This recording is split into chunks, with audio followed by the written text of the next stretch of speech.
Hello, everyone, and welcome back to another video for our Social Work 222 class. This video is the video discussed in the overview that is entirely focused on the timeline assignment, both part 1 and part 2. Now, I will try to grab the timestamp for you, repost it in the part 2 section so you could jump straight back to when we're talking about part 2 if you need to refresh your memory between viewing this video the first time. But essentially, what we're going to do is give you all the information you need to be successful in both parts here. So I'm going to share my screen, and we are going to work through this together. Now, I just have us coming into the announcements page. As a matter of fact, let me switch this over real quick into student preview mode just to make sure that everything looks exactly the same as you're going to see it right now.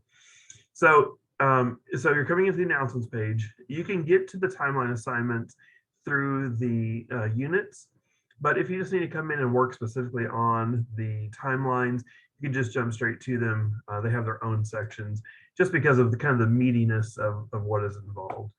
So there are going to be a couple different pieces here that you can look at, but I'm going to start by jumping to the instructions.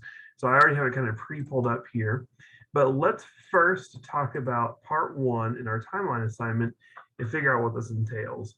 Now, before I do that, just a quick overview of the assignment as a whole is our part 1, part 2. Part 1, we are looking at a social welfare program or policy, which is essentially the response to a social welfare issue, or a social issue, sorry, and it is the response to how society has tried to address these issues in both informal and formal ways, and so we want to know, what did a social problem look like pre-intervention? What were the early interventions that society tried to enact to try to address the issues? And then how did those interventions become more formalized over time? What programs came into existence?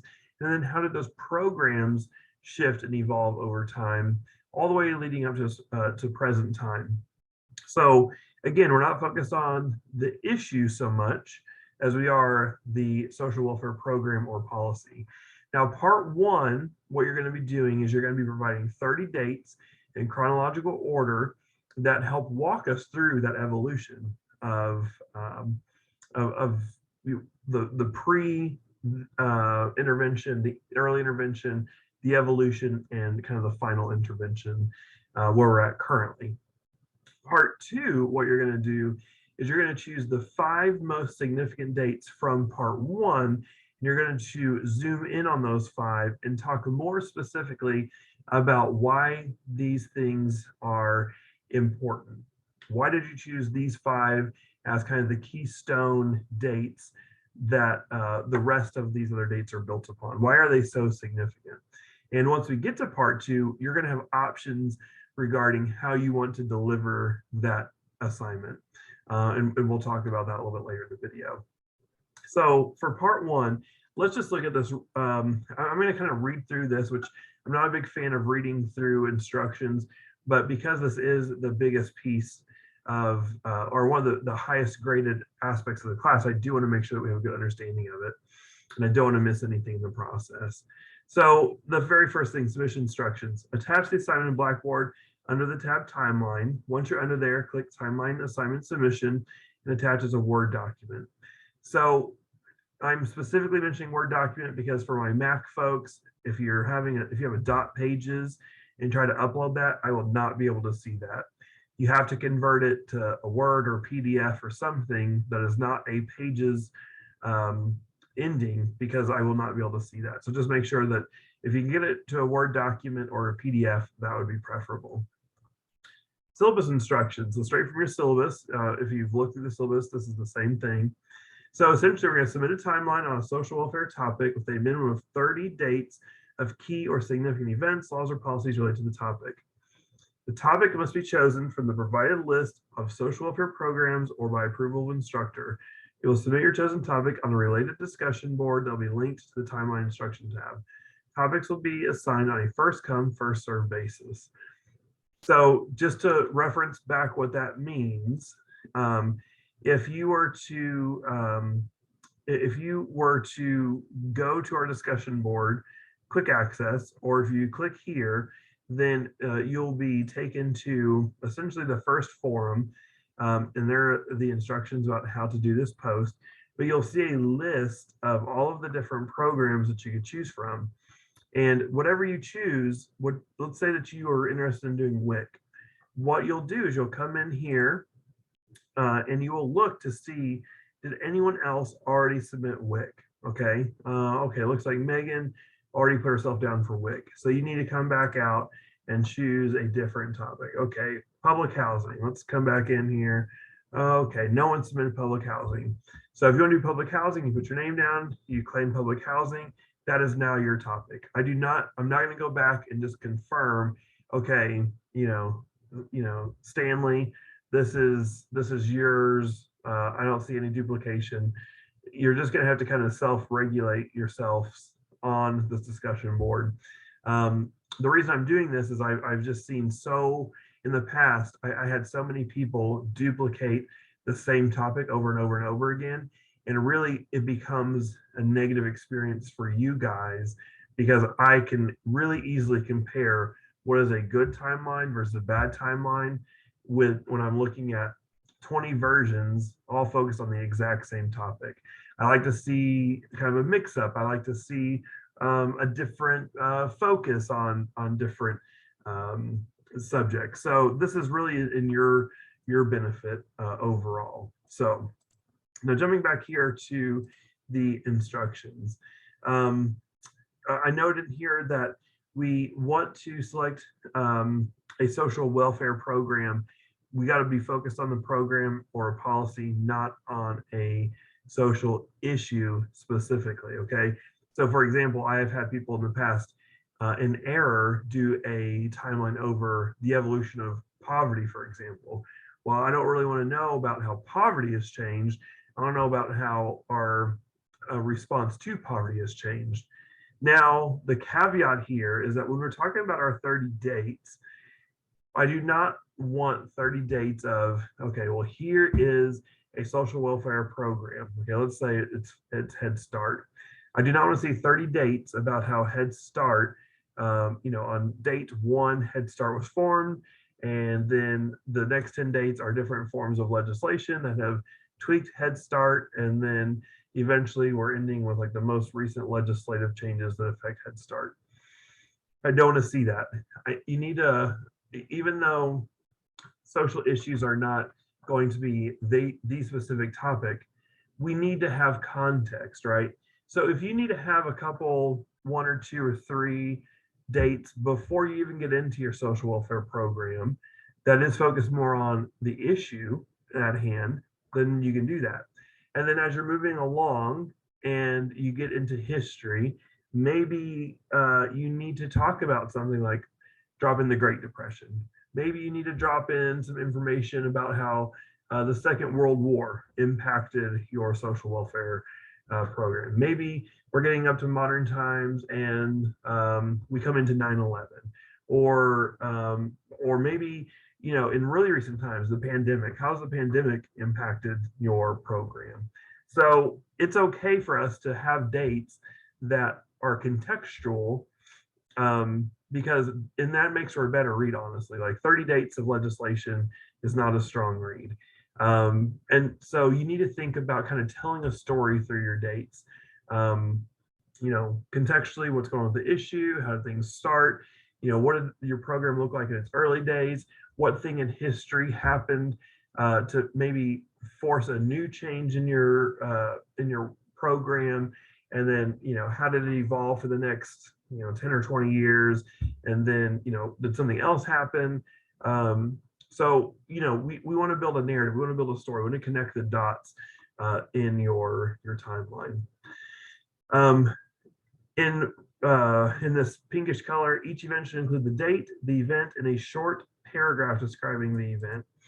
I'm going to talk about this in just a second, what I do and don't want to see in terms of length.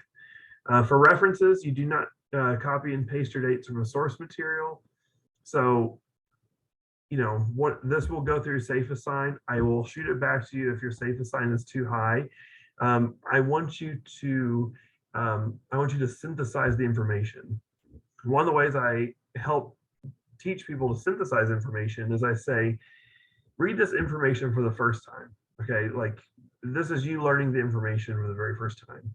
And then pretend that your significant other or your roommate is in the same room with you and they're watching TV or something. You're like, hey, I just read this cool fact about my program. Let me tell you about it.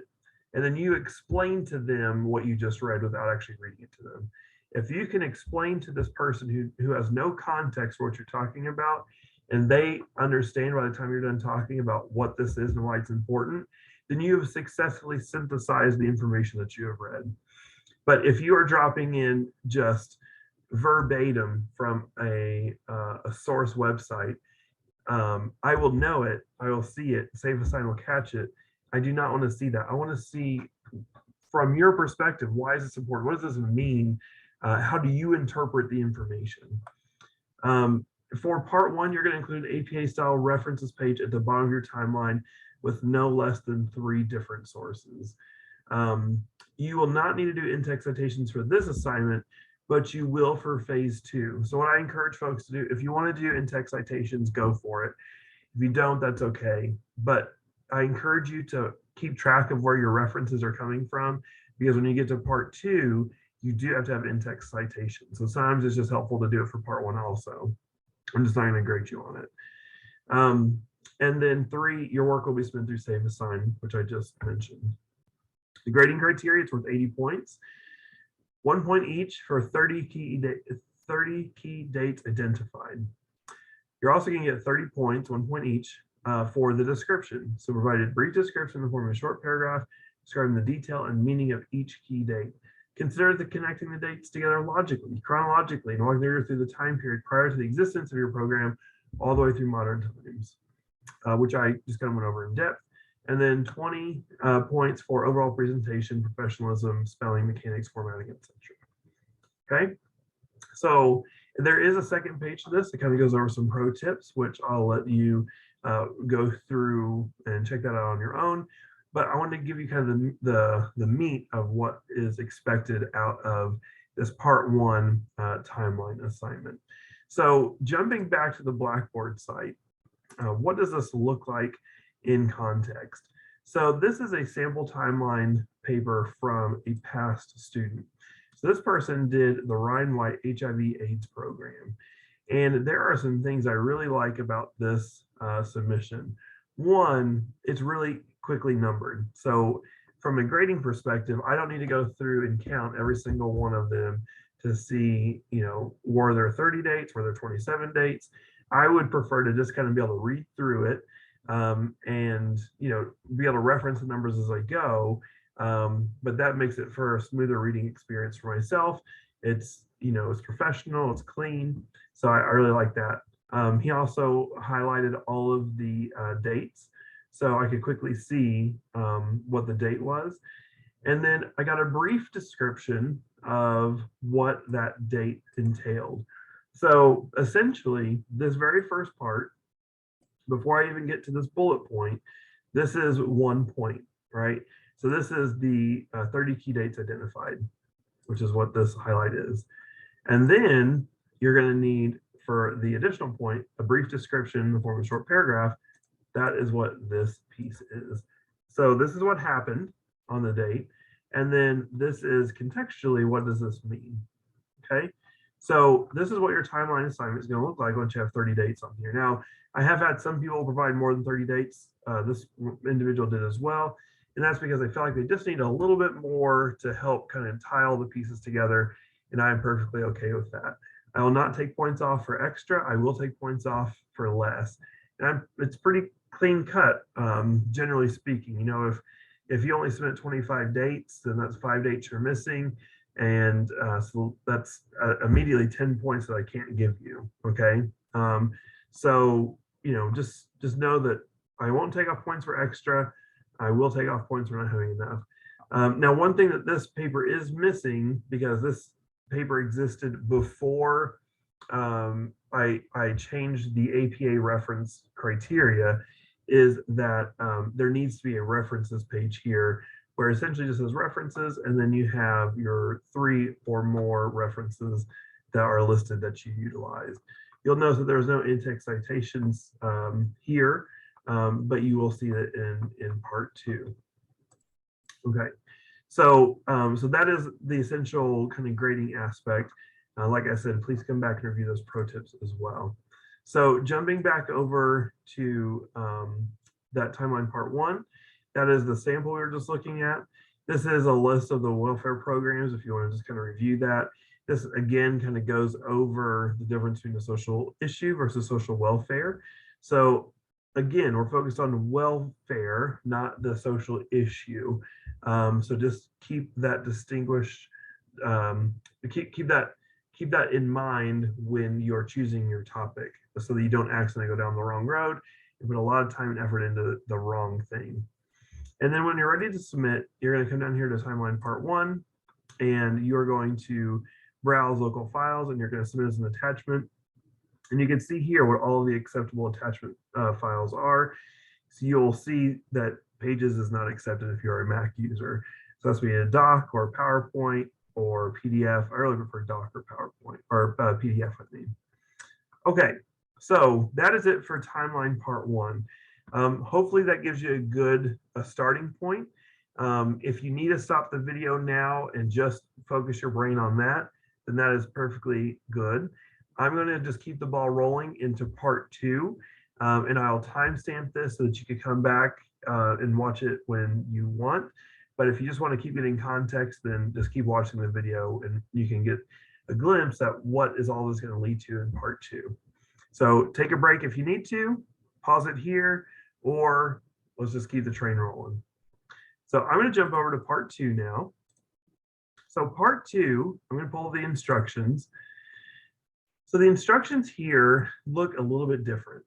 Now, I have done my best to give you options as to how you want to do part 2. In the past, I just wanted you to do a research paper. And then I started to think that, you know, writing is not everybody's strong suit. It's not what makes people shine.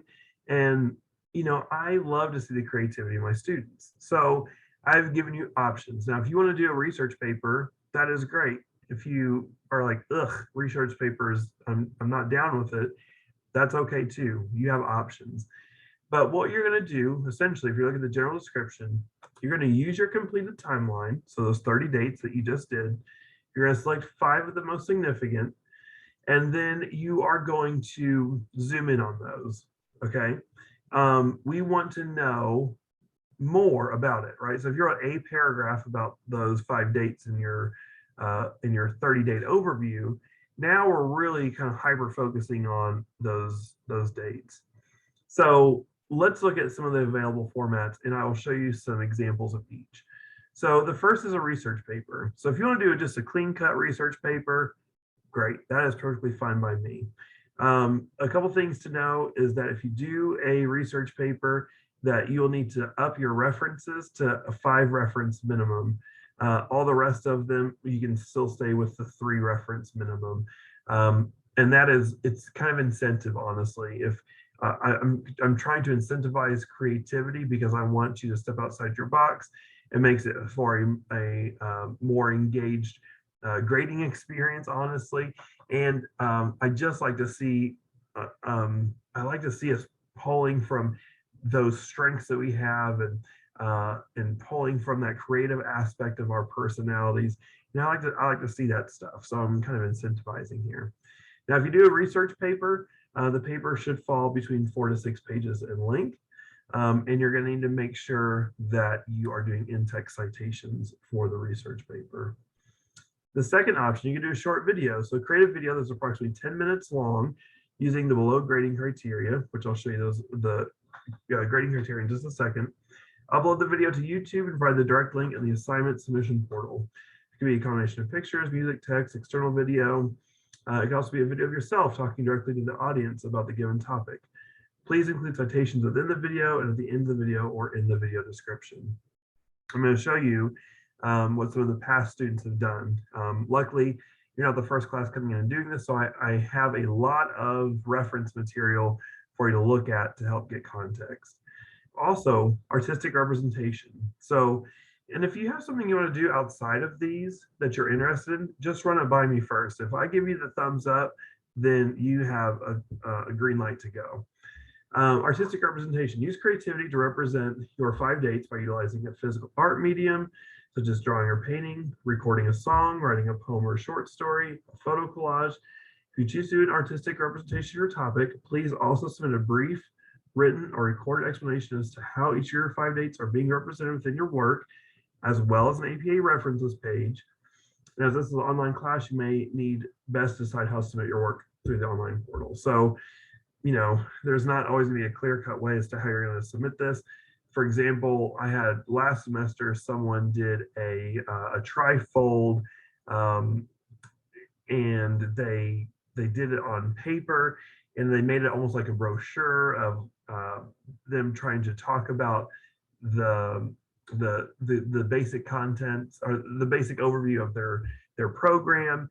And so they gave it to me as you would like pick it up off a rack or something if you're going and picking up from an agency.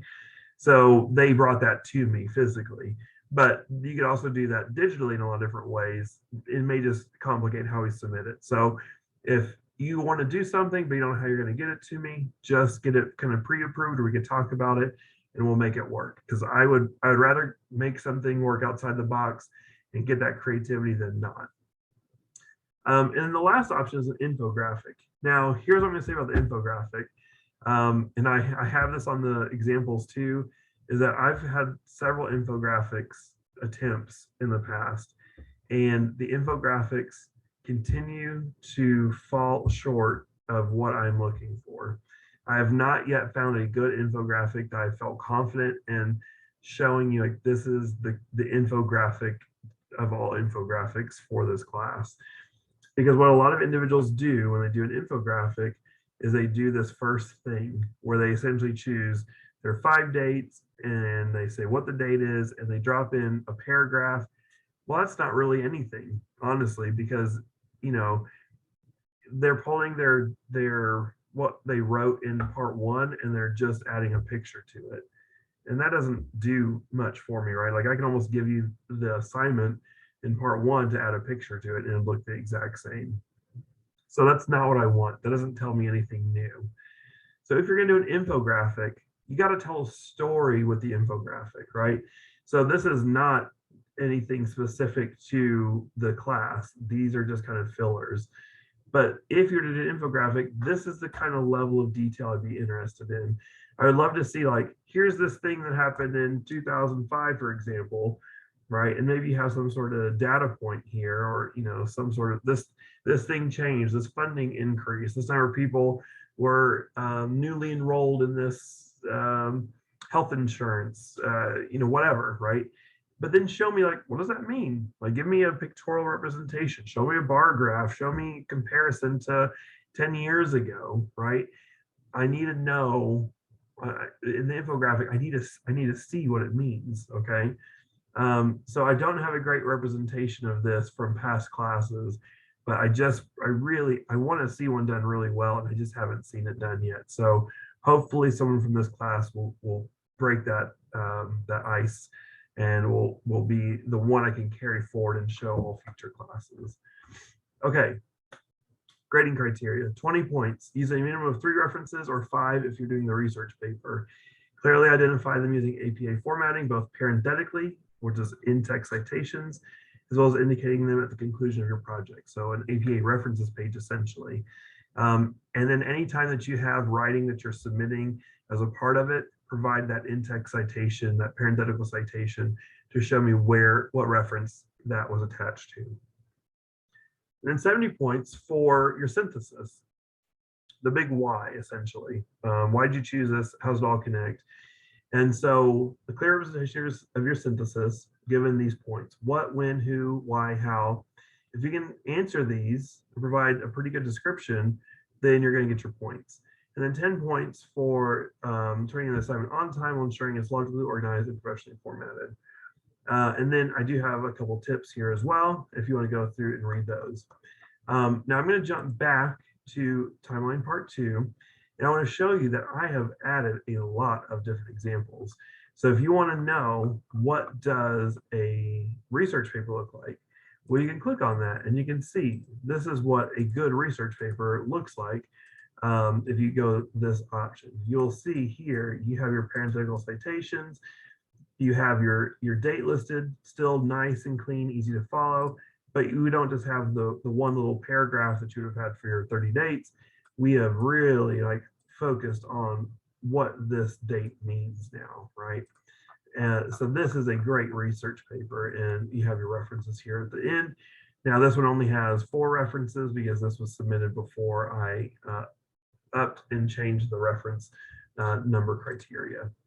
Okay, and then I have some others on here as well. I already have some kind of pre-pulled up. Here is the history of foster care. This is a video that individual did. Now I will say that all of the things that you'll see, I got pre-approval from the students, so you do not have to worry in the future if you submit something like, oh my gosh, is he gonna post this without my permission? Everything you see, I've got prior permission from the students to utilize. Here is another video. In both of them, you know, in this one, she's up in the corner talking, and the other, he was not, but they added pictures and they added, you know, text, and they talked through that. So these are really over the top, and these were great. And then, wait for my screen to adjust on me here. Oops, I stopped sharing my screen. Pull that up one more time. Sorry about that, guys. All right, so here is an artistic representation option. So someone actually went through and they drew and made different art pieces and then described what they meant, okay? And then they have their references page. This person did something similar to, I really liked this one. This one, and these are all created images. These were not ones they pulled off the internet. These were illustrations that they did. And what I really liked about theirs is a lot of them kind of tied directly into one another. It was kind of thematic in its representation. And so, you know, you saw the drawing, and then they gave just a little brief overview, okay? And so that is what I am looking for. This person did an artistic representation for a short story. And so they, you know, they talked about their programs, but they did it through the context of a short story because they wanted to help the reader understand, you know, here's a person in real life, and here is how this thing applies to them specifically, right? So, so that is why I included that. Share my screen one more time here. Here is the infographic piece. Like I said, I do not have a good example. What I can say is I don't want this. And I included a couple other infographics that I like the looks of, and just to, again, explain differently, like this is blah, and this isn't going to get to the points. This is over the top. This is great. I'd love to see more of this stuff. Tell me the story about your timeline. And then when you're ready to submit it all, you're going to do it through the submission portal here, just like you did your part 1, unless you have chosen an option where you cannot easily submit that, in which case just talk to me and we'll figure it out together. So, okay, I know this is a really long video. If you stuck it out from part 1 and part 2, congratulations. And if not, you just broke it down into 2 pieces, that's great too. But I wanted to make sure that you at least had the information in front of you ahead of time so that you can make some informed decisions. So you can start thinking about, as you're working on part 1, what may roll into part 2. So, and once you get through this, I mean, the rest of the class is smooth sailing for sure. So we got a real fast start getting into timeline part 1. That happens really quick, but I get you your feedback within a couple of weeks, and then you are ready to start part 2. And then once that's done, those last kind of 4 weeks, 4 or 5 weeks are a little bit easier, a little less intensive leading up to the final. So, get your bearings. If you have questions, reach out to me. You're not alone in this process. I'm happy to help. And I have faith in you guys. So, and it's obvious from the stuff I've got in the past, there are a lot of really talented people out there. I'm just really excited to see what new stuff I'm going to get from you guys this year. So that's it. That's all I have for now. Thank you again for listening and watching. And I will hopefully talk to you soon and read your great feedback and see your great content. Take care.